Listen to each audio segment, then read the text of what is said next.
বাংলাদেশ থেকে ইংল্যান্ডে আমাদের কাছে আব্বু আম্মু এসেছে তো অনেক দিনই হলো। তবে জবের ব্যস্ততা, বিজনেসের কাজ, ছোট বাচ্চা সবকিছু সামলিয়ে বাবা মাকে যে নিজের হাতে এক্সট্রা কিছু করে খাওয়াবো তাদের মন মতো এমনটার সময় সুযোগ খুব কমই পাচ্ছি।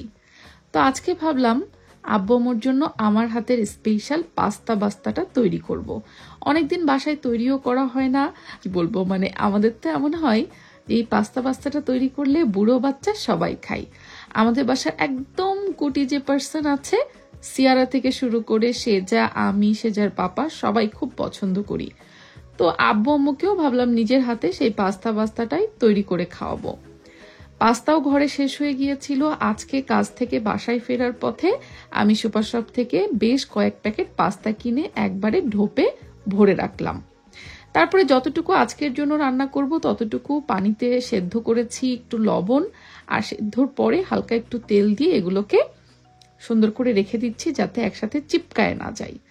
এবার তো গহনাপত্রগুলো রেডি করে নিচ্ছি। পাস্তা তৈরি করার জন্য আমার ফ্রিজে থাই পিস ছিল, সেই হাড়টা ফেলে দিয়ে আমি ছোট ছোট করে চিকেনগুলো কেটে নিয়েছি। আর এখানে আছে হচ্ছে মাশরুম। চিকেনগুলো এবার হালকা অলিভ অয়েল গরম করে আমি একটু সতে করে নিচ্ছি। বলতে পারেন একেবারে রান্নাই করে নিব, ইংলিশে বলা আর কি। যাই হোক, সতে হোক, সেদ্ধ হোক, যেটাই হোক, হোক তো কিছু একটা। সাথে একটু কালো গোলমরিচের গুঁড়া আর লবণ দিয়ে এটাকে খুব ভালো মতো রান্না করে নিব। রান্নার সময় বেশ কিছুটা দেখছি পানি ছড়িয়েছে, এজন্য আর আলাদা করে কোনো পানির প্রয়োজন হয় না। আর চিকেন সেদ্ধ হতেও কিন্তু খুব একটা বেশি সময় নেয় না। এই চিকেনে আমি আলাদা করে কিন্তু কোনো ধরনের কোনো আদা রসুন বাটা, অন্যান্য মশলাপত্র কিছুই ব্যবহার করি না, কারণ পাস্তা রান্না করতে আসলে এগুলো খুব একটা না দিলেও সমস্যা নেই। আর এই যে মাশরুমটা দেখছেন আমার ফ্রিজে বেশ কিছুদিন পড়েছিল, বাবা শুটকি মুটকি হয়ে কি যে অবস্থা। যাই হোক, এটার চেহারাটা ইগনোর করেন। মাশরুমটা খেতে কিন্তু কোনো রকম টেস্টে ডিফারেন্ট আসেনি, বাট এর চেহারা একেবারে শুটকি হয়ে চামড়া কুচকায়া যায় না, বুড়ো মানুষের মতো সেরকম হয়ে গেছে। ফ্রিজের কোনো এক কোনায় পড়েছিল, সেটাকে বের করে নিয়ে আজকে কাজে লাগিয়ে দিলাম। আর সেই সাথে কিছুটা ক্যাপসিকাম আমি একদম লম্বা লম্বা স্লাইস করে দিয়েছি। এবার পাস্তা যে পাত্রে রেখেছিলাম সেই পাত্রে এগুলোকে নিয়ে নিচ্ছি। সাথে টমেটো কেচাপ এবং আমার খুব পছন্দের মায়োনেজ, আর থাকবে হচ্ছে পেরি পেরি যে ন্যান্দোসের সসটা আছে সেটা। এগুলো ছাড়া কিন্তু এই পাস্তার মজা একেবারেই আসবে না। আপনি যদি মনে করেন শুধু টমেটো সস দিয়ে এটা রান্না করে ফেলবেন, তাহলে কিন্তু ওই টেস্টটা আসবে না।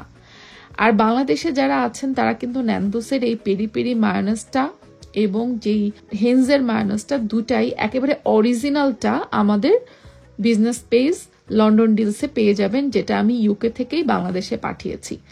বাংলাদেশে পাওয়া যায় এরকম অনেক মায়োনেজগুলো আছে যেগুলো খেতে টকটক হয়, কেমন যেন একটা গন্ধ আসে, বাট এই মায়োনেজগুলো কিন্তু খুবই মজা।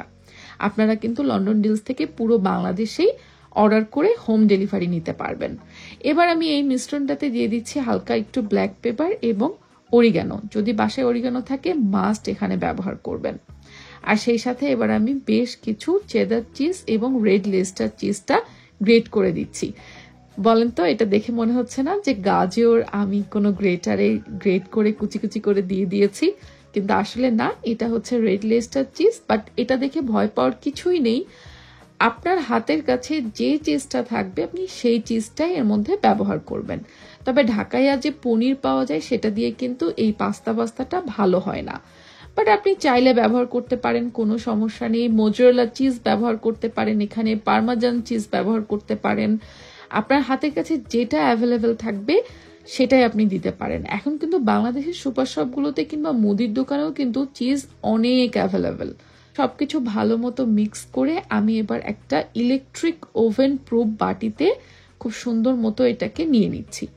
এখন প্রশ্ন আসতে পারে, আপু এটা কি মাইক্রো ওভেনে হবে না, বা এটা কি চুলায় হবে না? হবে, কিন্তু সেক্ষেত্রে উপর থেকে একটা সুন্দর যে ক্রিস্পি ভাব আসে ইলেকট্রিক ওভেনে বেক করলে, সেইটা কিন্তু আসবে না। এটা আমি মাস্ট বলতে পারি। আর এই পাস্তাটার মজাটাই কিন্তু উপর থেকে যে একটা পোড়া পোড়া ভাব আসে সেইটাতে।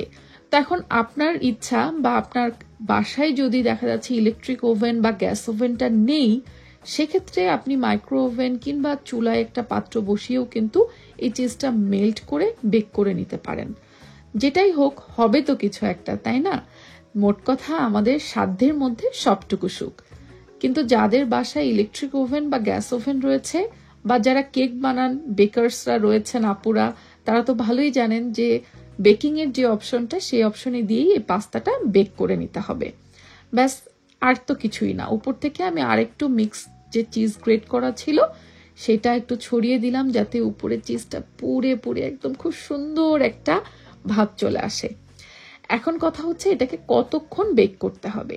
যেহেতু ভেতরেও চিজ দেওয়া আছে, এই জন্য এটাকে খুব যে কম সময় আবার খুব বেশি সময়ও বেক করতে হবে এমনটাও না। মোটামুটি 15 থেকে 20 মিনিট বেকিং অপশন দিয়ে এটাকে বেক করে নিলেই কিন্তু ভেতরের যে চিজটা আছে সেটাও মেল্ট হয়ে যায়, আর উপরের যেই চিজটা আছে সেটাও মেল্ট হয়ে একেবারে পোড়া পোড়া একটা ক্রিস্পি ভাব চলে আসে। কি যে দারুণ হয় খেতে, কি বলবো। আর এই পাস্তার রেসিপিটা কিন্তু আমার বলতে পারেন একেবারে ফিউশনে তৈরি করা। আমাদের বাংলাদেশের যে শর্মা হাউস নামে যে রেস্টুরেন্টটা রয়েছে পাস্তা, ওদেরটা টেস্ট করে তারপরে আমি নিজের টেস্ট বাদের আদলে তৈরি করেছি। আমি জানি না ওরা কিভাবে তৈরি করে, বাট ওদেরটা আমার খুব ভালো লাগতো। যখন বাংলাদেশে ছিলাম, আনাম র্যাঙ্কসের ওদের শাখাতে আমি অনেক যেতাম। আমি জানি না এখন শর্মা হাউসের সেই শাখাটা আনাম র্যাঙ্কসের রয়েছে কিনা, বাট কোনো এক সময় আমার ঢাকাতে থাকাকালীন ওখানে খুব যাওয়া হতো। আর তারপরে তো নিজেই বাসায় তৈরি করি। বিলিভ মি, এই পাস্তাটা আমার রেসিপি দেখে যে যে বাসায় তৈরি করেছে প্রত্যেকে অনেক বেশি পছন্দ করেছে। আপনারাও মাস্ট ট্রাই করতে পারেন। আর এখন চলুন দেখে আসি আমার আব্বু আম্মুকে প্রথমবারের মতো নিজ হাতে যে আমি পাস্তা তৈরি করে খাওয়াচ্ছি তাদের কাছে কেমন লাগে। আর এই যে এখানে সেটা আমাদের জন্য কি বানাইছে বাবা, এটা ভেজিটেবল স্যুপ। হ্যাঁ, নাইস হয়েছে। চলো এবার আমরা পাস্তা খেয়ে নি বাবা। সাথে হচ্ছে সেজার চাও আছে, এই যে চা খাবো আমরা। আমি হচ্ছে চা দিচ্ছি, এখন আমি খালি স্যুপটা আগে দিচ্ছি আর তারপরে চা দিব। চা হচ্ছে এটার ভিতরে। ওকে, এখন হচ্ছে আমাদের রাত বাজে 2:25। ও, ছুটির দিনে late night dinner pasta party না বাবা? আজকে আমার উইকেন্ড, সো এই দেখো মজার পাস্তা। Super tasty. ও আমি এটা খাইছি এটা, আর এটা অনেক মজা আছে। তাই? হ্যাঁ, আচ্ছা, এই যে এই মজার পাস্তা। আব্বু পাস্তা কেমন হয়েছে? খুবই মজা হয়েছে। Yummy yummy. ইয়ামি। আচ্ছা আম্মু কেমন হয়েছে পাস্তা? মজা। এই যে বুড়ি, কি হয়েছে আপনার? এই যে আমাদের ছোট জনের পাস্তা। হ্যাঁ পাস্তা আমি খাচ্ছি খালি।